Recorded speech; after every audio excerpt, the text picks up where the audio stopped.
गोटे पिलार ग्रोथ उपर तार जी कार्य करने कथा सी जी कार्य करुच्ची ता सहित ता सराउंडिंग एनवायरनमेंटा सपोर्ट करुवा दरकार। गोटे पिला 100% रिजल्ट रखापी कैपेसिटी पाखे अच्छी किंतु ता सराउंडिंग लोक मैंने सब कहते केते मार्क रखी कौन हम पाठ पढ़ी कौन हम कि भविष्य किसी ना धीरे धीरे ता माइंड जी फंक्शन करूला धीरे धीरे कमिया लगे।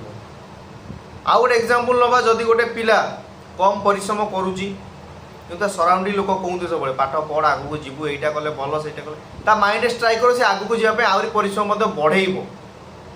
से जीवन में जिते पिला माने अछंती ग्रोथ पाई तांको परिश्रम सहित तार एनवायरनमेंट परिश्रम लोक मानकर कथबार्ता व्यवहार बहुत इम्पोर्टान्स से देखा पड़ी था।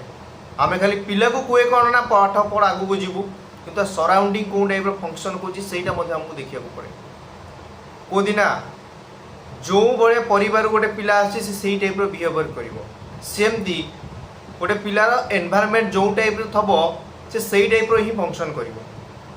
गोटे पिला जदि एमती जगार पोजिशन अच्छी जे समस्ते व्यस्त अच्छा केमती आगू जावाक तार इच्छा शक्ति हम हाँ मुझे आगू जी से एमती जगार थब से एका तार निजर चेष्टा थब कि सराउंडिंग लोक मैंने कौन करुवे किसी करुनथे से खाई पी एंजॉय कर बुलूवे से पिलार धीरे धीरे आशा शक्ति निजे निजे कमिया आरंभ कर। जीवन में जदि ग्रोथ पाए करने पूरा चाहूँ 100% सराउंडिंग दरकार से बड़ी एनवायरनमेंट क्लाइमेट दरकार। जदि वीडियो ठीक लगे लाइक कमेंट शेयर निश्चित भाव में करें।